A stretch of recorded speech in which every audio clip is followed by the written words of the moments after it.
हमारे सामने होंगे। अमेरिकी बाजारों में किस तरह का कारोबार होता है। भारतीय बाजारों के बंद होने के वक्त लगभग 60-70 पॉइंट नीचे डाउ फ्यूचर्स ट्रेड कर रहे थे, तो कोई बड़ी कमजोरी की आशंका नहीं है। लेकिन उसके विपरीत अगर कुछ बड़ा उतार चढ़ाव होता है तो शुरुआत हम वहां से करेंगे डाउ फ्यूचर्स को देखते हुए। दूसरा ये कि क्या लगातार दूसरे दिन कोरोना के नए मामले 3 लाख से नीचे आते हैं। अगर वो आता है तो बाजार का कॉन्फिडेंस बढ़ता हुआ दिखेगा। भले ही वीकेंड पर थोड़ी टेस्टिंग कम होती हुई दिखो, लेकिन फिर भी 3 लाख से नीचे के आंकड़े थोड़े राहत देने वाले तो हैं ही। लेकिन इसके अलावा जो सबसे बड़ा ट्रिगर होगा जिसके दम पर बाजार कल ट्रेड करेंगे वो होगा एफआईज की तरफ से आज के आंकड़े।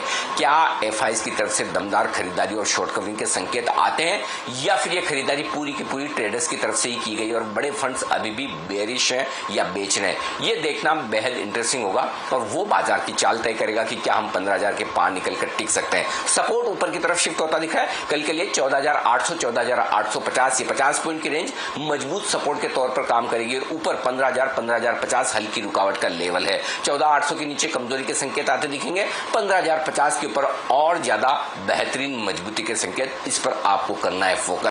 बैंक निफ्टी का जहां तक सवाल है 33,000 33,150 सपोर्ट के तौर पर काम करेगा और ऊपर की तरफ 33,850 34,000 ये वो रेंज है जहां हल्की रुकावट ऊपर की तरफ आपको बैंक निफ्टी में देखने को मिल सकती है। तो ओवरऑल आज तो एक बेहतरीन मजबूती वाला सेशन रहा है। अगर कोरोना के आंकड़े और ग्लोबल मार्केट से हल्का फुल्का सपोर्ट भी आ जाए तो बाजार एक बड़े ब्रेकआउट के लिए तैयार होते दिख रहे हैं। ट्रेडिंग रेंज के एकदम ऊपरी सिरे पर जाकर बंद हुए हैं, तो मेक और ब्रेक वाला ट्रेडिंग सेशन कल होगा। अब इंडेक्स में जो कुछ भी हो, लेकिन इंडेक्स के बाहर आपके लिए अब भी भरपूर मौके हैं और ये मौके हैं आपके लिए पूरी तरह से कैश मार्केट के स्टॉक्स में। वहीं पर कल भी आपको पूरा फोकस करना।